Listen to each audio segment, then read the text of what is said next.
Leaving the city of Valence-de-Gênes, leaving the tour, Chris Boardman.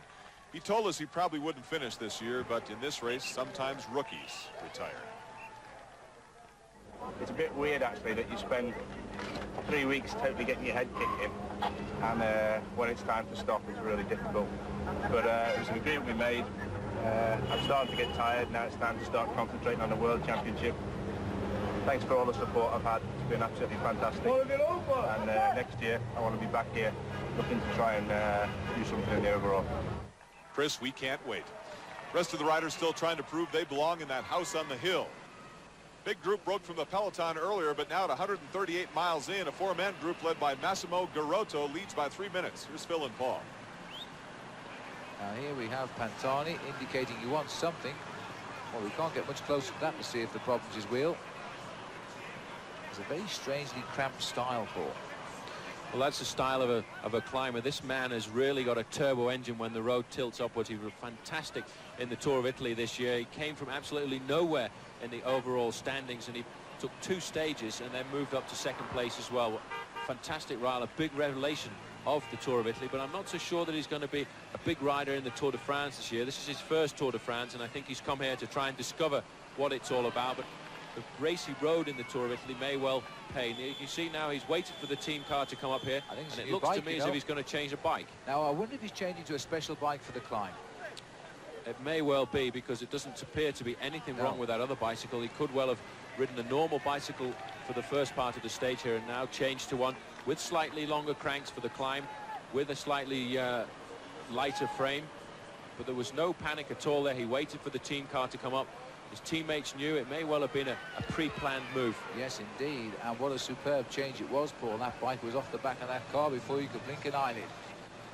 Phil, we found out the change was made because of mechanical problems. We'll keep an eye on him as he heads for the mountains. Back in a moment.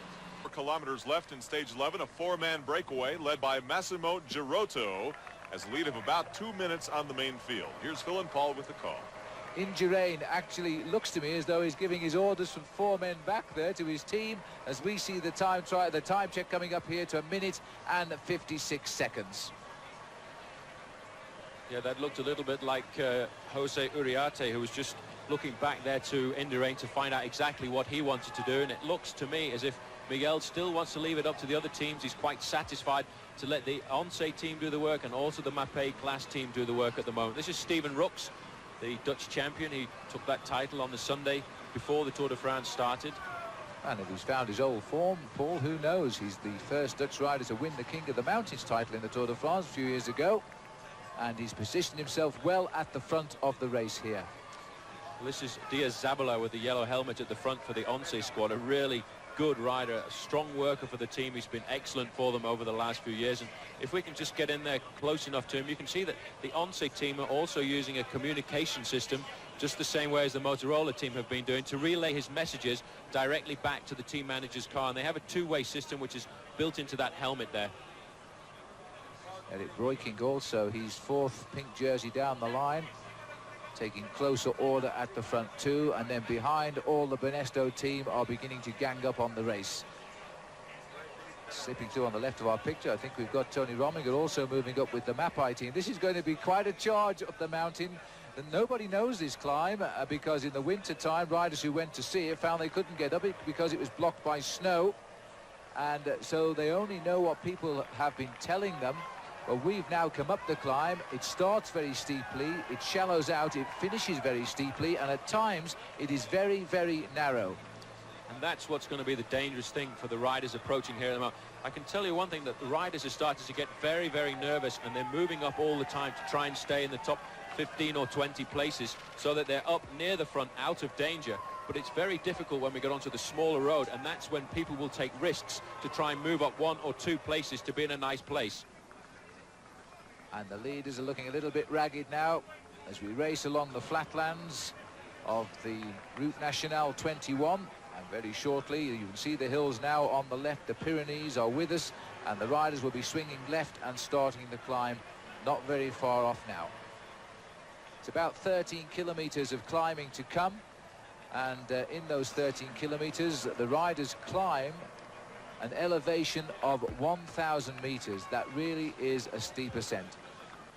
That banner we just passed under said 20 kilometers to go, so in about 7K now, we'll hit a hill that from bottom to top is almost a mile long. Just a little bit more than a minute behind now is the main field where Phil and Paul are keeping pace. Long way back to the last man in that big peloton now. 2 riders missing. Chris Boardman has retired, and so too has Roberto Petito from the Mercatoni Uno team. So 2 riders that we know of out today, bringing the field down to 173. Because the hill is at the end, Paul, there should not be riders eliminated on this stage. Well, no, I just had a quick look and a quick calculation of the elimination times. The whole field is together here at the moment, and the fact that it's been such a long stage, the elimination time will be quite long today, round about 35 minutes. So these riders don't have a great deal to worry about. It's on the longer stages with 4 or 5 calls. That's when we'll start to see riders being eliminated. But you see now how the road has started to narrow out. It's okay for these riders, just 5 of them at the front. But back in the main field, people will be fighting for position. They'll want to stay in the front 15 or 20 places because they know how important it is to start a climb near the front. Because if you're at the back of the main pack on a narrow road like this, you could be something like 1 minute behind the leaders. Well, we are now on the lower slopes of the climb, and the 5 leaders are being brought back very steadily by that chasing group, but there's still plenty of action to come. So we'll take a break. Gone into the narrow roads. This is the sharp left turn, which makes it 13 kilometers to the finish, and the finish high over the mountain to the right shoulder of the riders now. And they've already stopped all of the cars behind this breakaway, and that's the first indication that the field now must be inside a minute. Excellent timing again once more by the main field, and it looks as if as soon as we start to go uphill, then the field will all come back together. 43 seconds. If we look back, it won't be very far down the main road there that we'll see the whole peloton coming up. And now it's the Mapei class team there taking over the chase. And this on the front is Federico Echavet, and in second place, Tony Rominger. So Tony Rominger, who said his biggest rival today is Tony Rominger. He wants to make sure he has the climbing in his legs this year. And there he is, straightening his hat. And now getting ready for the ascent, using his very strong teammate, who's a very good climber in his own right, Federico Echavet. This is back to the breakaway, and look, it is blown apart on the lower slopes of the climb. The Decker immediately drops off the back, and so too does Emmanuel Magnon. And they're going to sensibly just try and ride this mountain and not get carried away any further by the situation up front. They know they'll be caught and probably left by the main part of the leading group, which will come by very shortly. And when they go by, they're going to go by Emmanuel Magnon very, very quickly. I can tell you that, because as soon as the race goes up, the riders are going to start to chase very quickly. The Decker looking to see if Magnon is going to ride with him on the climb. A very sensible rider. He's not hurt himself at the start of the climb. He's immediately decided to set his own rhythm and ride the mountain at his own pace. Now let's go back up and have a look what life is like with the 3 who are left, Yerman, Girotto and Steve Swart. Steve Swart, New Zealander, rides for the American Motorola team, sitting at the back here, riding only his 2nd Tour de France. Well, that sign there was telling us there's 12 kilometers left to the summit. That's a long way uphill. At the front now, it's the Banesto boys. Gerard Rouet in the middle of the screen, taking up the role of, well, in fact, it wasn't at the front. But he was very close too, Paul. This is Arsenio Gonzalez, who's trying to go clear for the Mapei team. And that will give some... And in fact, there is Magnon, come back so swiftly. And he's being passed now by the field. He's looking across at the bunch. I don't know whether he'll have the strength to kick into it, but they're certainly going by him. Gonzalez setting the pace, one of Tony Rominger's domestiques. And then behind, I think it's Unzaga who is leading the pack. Uriarte, sorry. There's Eric Decker there. He's back in the main field. And it won't be very long before we see the other 3 riders getting reeled in by the pack. And in fact, the rhythm being set by the main field has brought back Gonzalez as well.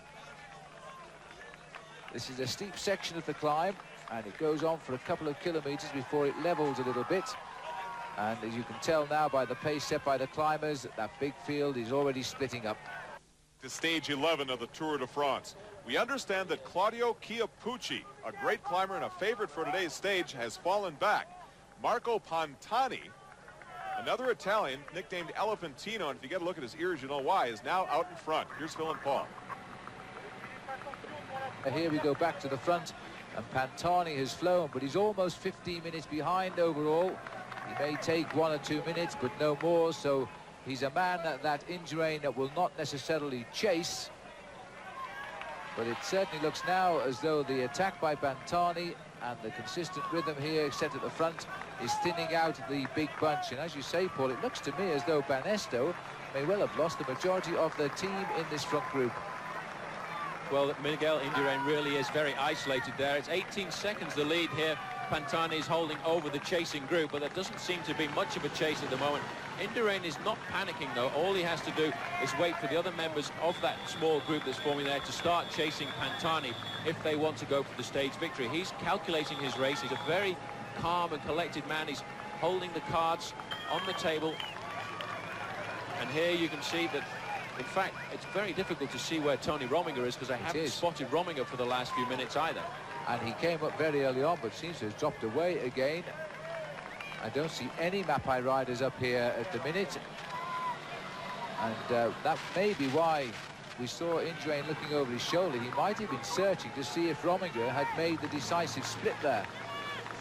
There's the Breton flag flying on the right of the screen, but this is the Italian Pantani in the lead and looking extremely good. There's Indurain. We're looking, in fact, for rider number 11. And that's Tony Rominger. De Las Cuevas, there he is. Rominger is in this group. He's such a small rider, he can hide with great effect in a small group like this. But it's going to be a very select little group that forms up here now. Number 95 is Pascal Lino, so the French have got a man up here. And number 71 is Pavel Tonkov. He had a great tour of Italy as well. Number 41 there is Barney Rice, the man who finished 5th overall in the Tour de France last year. Had a great Tour de France, in fact, and he's had a terrible year so far. And it may well be, as I thought earlier in the year, that Gaywiz have actually divided their team into two. They brought one part of the team into good form for the Tour of Italy, and then the second part of the team who have really pulled back a little bit, slowed down in their preparation. They've been brought right onto form at the right time, because it looks to me as if Barney Rice is really cruising along here, and he did a very good time in the time trial. And there's Alex Zula in the pink jersey, so the Onse hard work paid off. They got their man into the split, but certainly this group has thinned out. The Banesto boys have cracked wide open. They're left with just Jean-Francois Bernard here at the front with Miguel Indurain. And what a great teammate Bernard is. The time he's done this to Big Mig on the lower slopes of the mountains. He really had a lot of pressure on him when he was a French hopeful. He had the yellow jersey in the Tour de France, but he couldn't take the pressure, and he's just said that he felt so much happier when he left his own country. He didn't have the pressure from the press, and he could ride this kind of race for somebody else, and he's really slipped in well with Miguel Indurain. They've pulled back there. Giorgio Forlan, he's back in the fold. The man we haven't seen here, Paul, is our little friend Claudio Chiappucci, the teammate of the man who's out in front at the moment, Pantani. Maybe he had a little bit of trouble at the wrong time further down the slope. All right, so far in stage 11, here is the Michelin race summary. 25 miles from the finish, Marco Pantani's bike breaks down. Great display of team cycling. His mates come back and catapult him to the front in time for the climb. A mile into it, Pantani attacks. Now behind him, a group led by Indurain and a group containing the race favorites like Rominger are chasing. The rest of the field is in a fog. What we're seeing now is the group containing Rominger, who appears to be having some trouble. It looks to me as if this is Tony Rominger. And on the left of the road there, the cameras come back because Rominger has been dropped. Tony Rominger has been dropped from that lead group in this small group that's come back. And that is something of a surprise, to say the least. He's with riders who are not regarded as big climbers. Udo Bolt is just behind him. Jean-Francois Bernard is just in front of him. And there is Bernard there. And the other rider climbing away, there is Abraham Olano of Spain. And this is a big surprise. The champion of Spain has been dropped. Well, that's not such a surprise, but Tony Rominger has been dropped and rides behind Pascal Lino. Well, this is what can happen when you go up the first mountain of the Tour de France. It's been a very tough tour so far. A lot of riders put a lot of energy into these first few stages, and to see Tony Rominger get blown away like that, I'm very surprised. That's probably why Miguel Indurain now keeps looking over his shoulder just to make a count of who is in the group with him. Well, this is absolutely amazing. The tempo up front of Indurain has blown the back end of this breakaway to pieces. We're looking here now at Alex Zula, and alongside him is Pavel Tonkov. Is there nobody in this race can match the rhythm of Indurain, Paul? Well, he really has blown the race apart, and this is probably the best thing for him to do after the time trial, when he put the cards on the table and showed everybody he was the strongest man in the world still in the time trial. Here he really is putting the pressure on. He's having to do the work all on his own. Nelson Rodriguez is just going out to the back here, a fantastic little climber, and he can't match the pace of Miguel Indurain. But as I said earlier, this is the kind of climb that will suit Indurain. It isn't so steep in certain parts, and he'll be the kind of man who can use his power. This is Richard Virenque at the back here, suffering as well to stay in contact. The French riders actually coming to the fore en masse as we go up the first mountain of this year's Tour de France. Armand de las Cuevas on the far side, fighting and suffering to stay in contact there, but Miguel Indurain is setting the pace all on his own at the front. Look at de las Cuevas. The pain must be really unbelievable for that man at the moment. Luc Leblanc here doesn't look too bad at the moment, fighting to stay in contact. Well, you say they're fighting to stay in contact, but at least they're staying in contact because there's some tremendous good climbers who've gone out of the back of this route group altogether now. And this rider here in trouble is Enrico Zaina. And also in trouble now is Ugrimov. And very shortly I could see Indurain just riding away on his own up this mountain. Everybody is scrabbling to grab his wheel. Well, Big Mig is definitely doing the performance of the day today. He didn't have to worry about getting his climbing legs. He's sitting at the front here, just setting a nice little tempo, not even worried about where Marco Pantani is. That is just not important to him. As we get a chance to look at the gears he's using there, he's not on his biggest sprocket. He's sitting there comfortably. Richard Virenque is coming alongside just to take a check look to see how Indurain is, and Indurain puts the pressure on again. And back up to the leader. He will be unaware of what has happened behind him, but his attack has taken him clear. But the race behind has blown apart. Indurain has sat there and kept up a relentless rhythm and watched the field behind him just crack wide open. The greatest names in the Tour de France and indeed in the world of cycling, and now can't hang on to the man in the leader's yellow jersey. Well, in fact, as we go under the 5-kilometre banner, it's 26 seconds, so he's actually now starting to peg back Marco Pantani, and it may well be that Big Mig is going to go for the stage victory as well, because I can tell you one thing, there are an awful lot of Basques come to see this stage finish today, and they're camped out all along the race route. The flags are out as usual when we come down to the Pyrenees here. Indurain still just sits there and cruises along. So 2 days after Miguel Indurain blows everyone off with their bicycle, here he is halfway up the mountain attempting to do the same in stage 11. We'll find out if he can when we return. That is leading the charge up the hill. Well, de las Cuevas keeps his eye fixed on that breakaway group and then puts his head down and tries to keep the rhythm. A very good performance and an ever-increasing piece of class here, de las Cuevas. He has all the ability in the time trial, and now he may well survive to get a high finish in this year's Tour de France. But it looks as though Virenque has cracked as well now. Richard Virenque has gone. That leaves only one on the wheel of Indurain, and that will be Luc Leblanc. Then there were two. It is absolutely amazing. This man has just sat there. He hasn't altered his pace. He's just watched everybody scrabble for his wheel and lose it. And he really looks fantastic at the moment. A little quick check over his shoulder to see what the situation is. Who's left in contact with me? Shall I put a little bit more pressure on? He really does turn it up a bit there. I think he waved Leblanc to come and do some work. Yep, if you want to go for the stage victory, come and ride with me and maybe we can get up there, and I won't blow you away like I've blown everybody else away on today's stage. But look at the man, he's really flying. Well, we're now into the mist at 4 kilometres to go. It gets a little bit worse than this, in fact. And Pantani is the rider through in the lead. We've got a watch running on him on that banner, and I think the gap is coming down. It was just over 20 seconds at 5 kilometres. You see, that was such an intelligent move by Miguel Indurain before. as we go onto the 4-kilometer ban. It's about 20 seconds the gap to Miguel Indurain at the moment, and he was so intelligent not to chase after Pantani because he's not a climber himself, a pure climber. He can't take the acceleration, the rapid acceleration, which is what a climber has on a climb like this. So he let him go, and then he just built up his speed, slowly, kept his rhythm. But look at the face on him. I think he really wants to take the stage as well, and he knows that he's got to keep the pressure on to get out there and get Pantani back. It's almost, Paul, as if he's totally resented anybody else leading this Tour de France. He said he came here, he wanted to lead the race from day one. He was very annoyed when Chris Boorman beat him by 15 seconds in the first time trial, and now it looks as though he's taking it out on just about everyone, and he's destroying them on this climb today as we come to the first rest day of the Tour. And this is Pantani now, just over 3 kilometers from the finish and hanging on for what would be a great victory for this Italian and his first ever in the Tour de France. But he better watch out because he could be on the slow track, because on the express line is this man in yellow, Miguel Indurain. You know, he's really going for it because now he's getting out of the saddle. He's fighting with his bicycle to get that gear going round, and the red car in front is the car that is behind Marco Pantani, so it won't be very long, I don't think, before Miguel Indurain actually gets up there and gets into contact with him. And what a fight that will be. It'll be interesting to see if Pantani has got anything left to go again, because it does get a little bit steeper in the last few kilometers before it levels out nearer the summit. Look at the face on that man. It's very rare that you see him try this hard. Absolutely.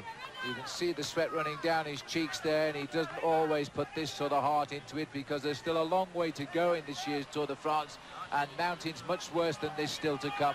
But it's almost a point of honour today for Indurain, the way he's climbing this mountain, and he's not going to allow one Italian to ruin it for him, but he's still got to close down about 12 more seconds before he can take the line at the summit.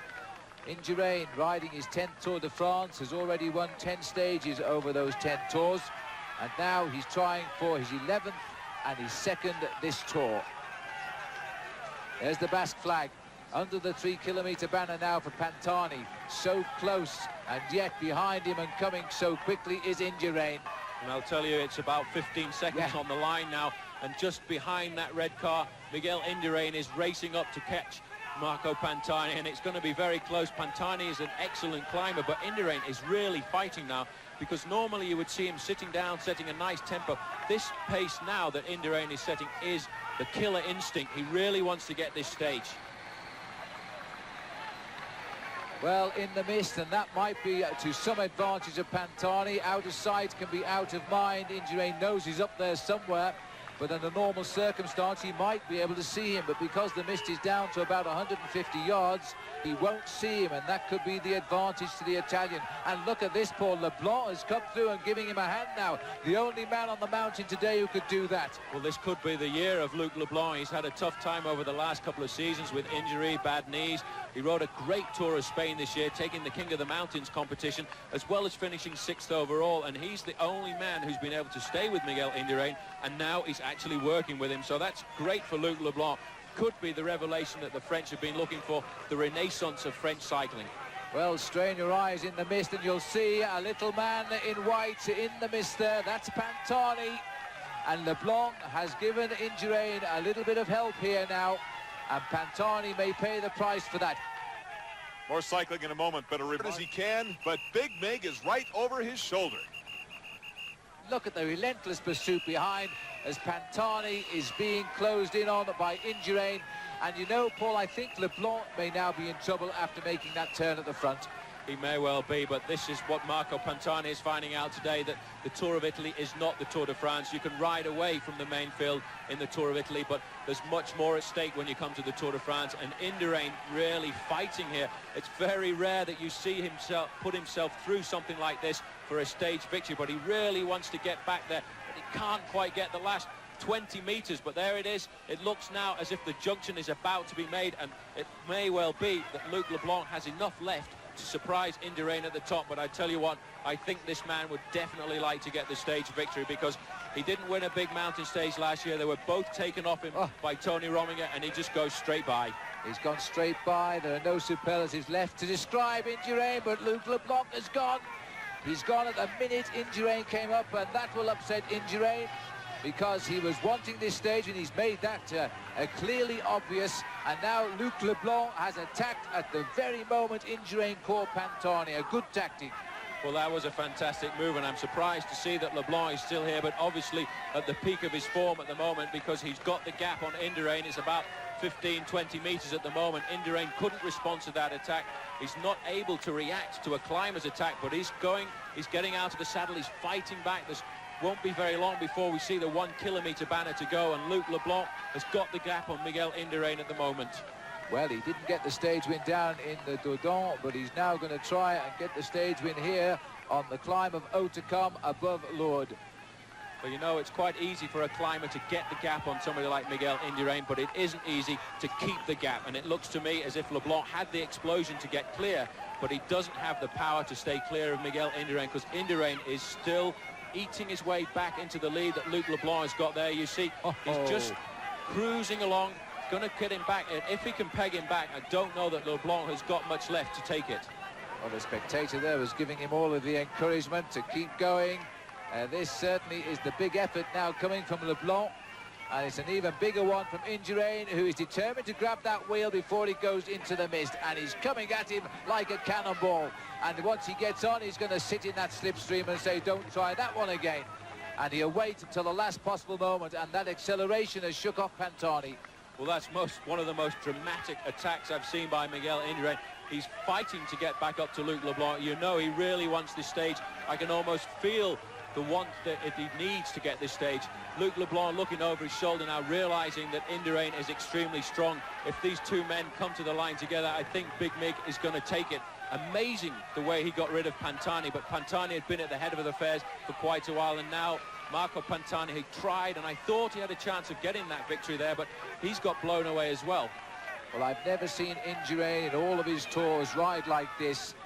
This is a man obsessed with winning the Tour de France now, and he's prepared to destroy everybody who even puts up any form of defence. Indurain has gone now and picked up Luc Leblanc again. He's gritting his teeth. He's suffering like I've never seen him suffer before, and he kicks again. And I've got to take my hat off to Luc Leblanc, because he answers every move. Well, Leblanc is really flying, and I have rarely seen Luc Leblanc ride like this, apart from a couple of years ago on the stage that went over to Spain, and that day was the day that Miguel Indurain wasn't in the yellow jersey. In fact, there was another Frenchman. 1 kilometer to go, and Indurain is at the front.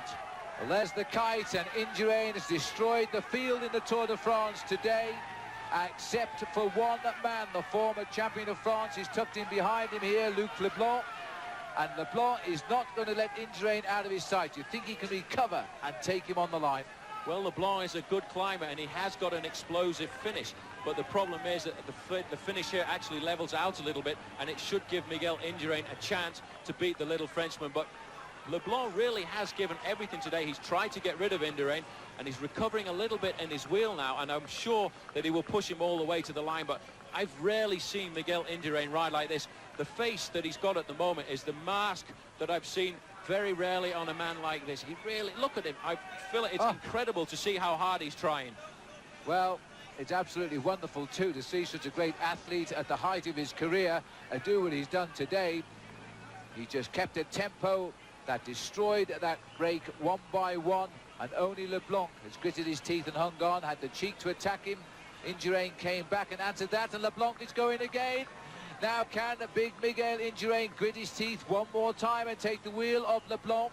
A good acceleration by Leblanc, but they hasn't got the force there now. Indurain is straight in. Well, I don't think either of them have got the force to go, but Leblanc taking the initiative of going to the front. It's not very far to go now. It's 400 meters maybe around this corner, and Indurain is going to wait, and it's going to be very close, and he's going to be a very angry man if he doesn't win this stage. Well, this has been a marvellous climb, the first big climb in the Tour de France, a chance to watch a magnificent man at work, and Miguel Indurain is now launching himself towards the line. They can't really pin down where the line is in the fog up here on the top, but Indurain has made such a wonderful job of this climb. He's destroyed the hearts of all of the riders in the Tour de France, and Luc Leblanc is trying to carry the colours of France as we go into 250 metres to go now. Leblanc is going to go, and I think he'll go at around 150, but Indurain is the only thing he hasn't got is a fast acceleration, so he's starting to wind it up now at 200. Leblanc goes by him, and Leblanc for the second day is going to get a victory for France, and nobody could have thought of that. But Miguel Indurain has had his moment of glory taken off him. As we peer down into the mists from our fixed cameras, we'll see the Frenchman now, Luc Leblanc, sprint clear for a memorable victory here. He's the only man in the Tour de France who could take on Miguel Indurain and beat him to the line. But today, Indurain has increased his overall lead over all of his principal rivals in the Tour de France. Up to the line now comes the rider who started the attack at the bottom, Marco Pantani, who finished second overall in the Tour of Italy. And that, remember, was one place better than Miguel Indurain. There's no doubt now Miguel Indurain is in yellow to stay in this year's Tour. A superhuman effort by two bikers, but the rest of the favorites still on their way home.